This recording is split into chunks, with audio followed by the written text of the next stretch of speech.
Thanks for organizing as well this conference. My name is Wim Delameilleure. I work for a company SCE, Silo Construction and Engineering. We're a Belgian-based company, and we construct actually square silo buildings worldwide. Myself, I'm responsible for Africa and Middle East region, and the topic of today is how will Feedmill design based on square silos reduce the project lead time? So how will it help to realize your project faster and in time? So on SCE, we're founded in 1988. We're a family-owned company. We serve multiple industries, and we have executed over 800 projects worldwide. Today, we're about in 85 countries. In terms of industries, we work in grain and oilseeds, feed, food, and others. The topic of today is mainly animal feeds, pet food, and aqua feed. So it's square silos applied to these three sectors. So I travel quite intensively over Africa and Middle East area. And actually what I see often in feed mills is these problems. On the one hand, I see buildings which have been built, but not having the process in mind. So they have been built often with too big of a footprint. They are based on round silos, meaning they have a lot of dead space inside the silo. It's difficult to keep them clean, and hygiene is of utmost importance in current business.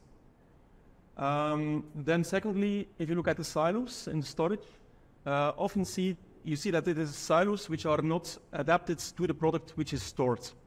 So you see silos which have problems with mass flow. Actually, in a silo, you want to achieve mass flow. You want to achieve that products which goes in first, goes out first. So FIFO, first in, first out. So we have problems in these silos, hang-ups, for instance, bridging as well, and rat holes. And these have huge costs, huge impact on the operation. Meaning you can have standstills, you can have product loss, you can have infestations. All of that is a big value loss for your project, for your mill. And then last, if I look at the installation or the installation of a new feed mill, we see often that there is a lack of skilled labor. Because for many of the feed millers, it is a one-in-a-lifetime project. So and it's difficult to get really skilled labor on site. So this is actually the three topics the three problems that we like to address with our building method.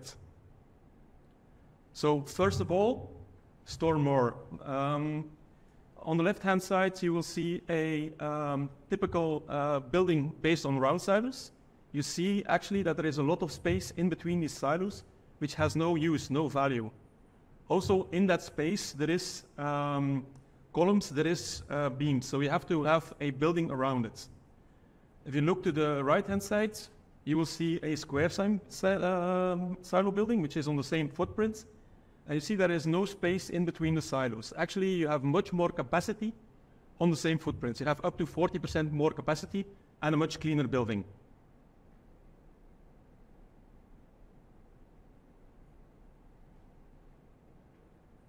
So what you see here is a pet food factory. Some of you might be familiar with it. It's in the UK. You see it's a block of silos. So the wall of one silo is also the wall of the other silo. You share walls. There's no empty spaces in between.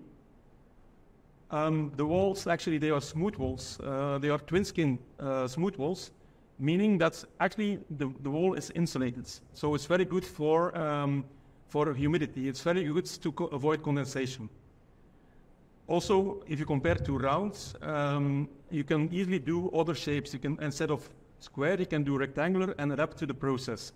And also, okay, this is a modular building. Let's say if you start with a mill, maybe 25 tons per hour, but in the future we foresee an extension to 40 tons per hour. We can already foresee that in the initial design. So what you see here is a process building. You see that all the parts of the building are prefab. So we start with pre-engineering. We try to do as much as possible in our factories in Belgium, Germany, and Vietnam.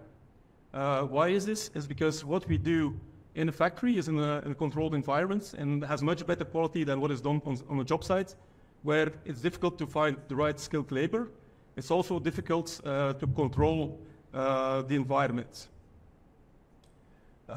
You see also that the bins, they are actually a structural part of the building. So the bins, they are supporting the floors, they are taking the loads of the machinery. They are also taking the loads of the roof and of the cladding. So that's why we work together very closely with the process designers. So the process is always the basis for the design of the building. We never design a custom, we never design a standard building. It's always a building which is based on a certain process. And this leads also to lower cost of ownership because as it is designed specifically as such, there is less dead spaces. We design it hygienically, so it's easier maintenance, and also it is designed to take, for instance, the vibrations of the machinery. Now in practice, this is a short movie showing, okay, how do we build a feed mill based on these prefab models. So we start with the foundation, then everything is bolts and nuts. Now on the left-hand side, you see a dosing block, so there all the raw materials will be dosed. These dosing blocks, these silos, come in panels. So everything comes in containers on site, which makes that we can easily install worldwide. On the right-hand side, you see the bulk outloading. And you see also that's the machine house, so which will house the process of the machine suppliers. That is carried, those loads are carried by the silos. And then, okay, you have the roof structure. The roof structure actually is also, the loads also go through the silos. And in the end, everything is cladded and ready for the machines or the process to be installed. Good. So if you compare this method, so the SCE building method based on square silos with a more traditional way of building silos, actually there is a very big difference. There is, on the one hand, you have the visible cost, which is, let's say, what you see up front. And then on the other hand, you have the invisible cost. And we compare this with icebergs. So the part which is invisible is often bigger than what is visible. So if you use the SCE method, actually you have faster installation because you use prefab materials. You work with a small team. You're less depending on the skills of the people and on the conditions on site. Also, a lot of activities are in parallel. For instance, while the foundation is being done on site, in the factory, we are making all these prefab elements in order to install a building. Then secondly, if you look at the foundation, such a building based on square silos, steel structure is much lighter and has a smaller footprint than a traditional building. So you save a lot on civil costs, so on the foundation costs. Then the other thing is, okay, it's one supplier which supplies the full building. So if you have a machine supplier combined with a building supplier, you actually have a turnkey project. So it requires less coordination from the building supplier. You will get a dedicated project manager who knows very well the specifics of this kind of building. And then if you look at operational cost, actually the silos, they are designed for a specific product, so they are self-cleaning, they are designed for mass flow. And also, let's say the building is designed to be clean and hygienic, so less maintenance costs and more operation time in your mill. So this is inside a square silo, a smooth wall silo. You see it is very clean. Actually, the walls as such, they are completely smooth. This is to avoid that product will stick to the wall. All the reinforcements which are in this silo, they are inside the panels or inside the walls of the silo. And then this is with a specific hopper. We call it a mass flow hopper. I'll show the principle later on. This is a hopper to ensure that the product goes in and out in first in, first out principle. So this is the principle.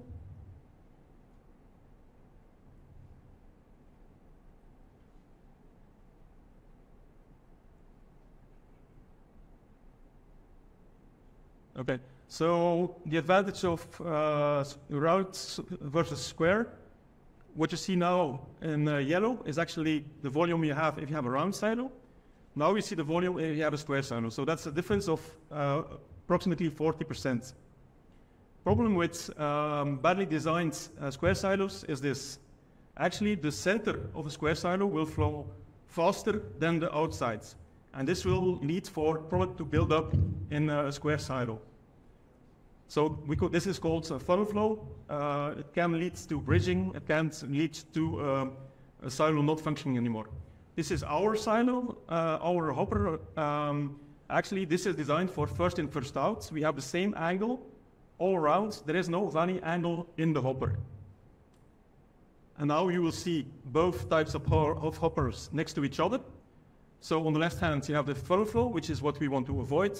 On the right hand is actually is first in, first out flow, is what we want to achieve. So these silos then have a round outlet, and this gives you a lot of flexibility. Here you see an advantage, an example of a mill in Saudi Arabia. So you have a round outlet, gives you a lot of flexibility to move to the equipment which is below the silo. So you can turn 360 degrees, and you can have the exact dimension of the outlet which is required. This is then in practice a mill which is built in Germany. You see on the left-hand side, you see actually the skeleton. You see the steel structure and the structural square silos. And on the right-hand side, you see the same building but then cladded, which is ready to install the equipment. So thanks a lot for your time. Thanks for the opportunity to let me speak. So to wrap up, what is better with square silos? You have an optimum utilization of space, much more capacity on the same footprint. You install much easier and faster, and better hygiene in the building. If any questions will be later on, and then you can find us on booth LO56. Thanks a lot.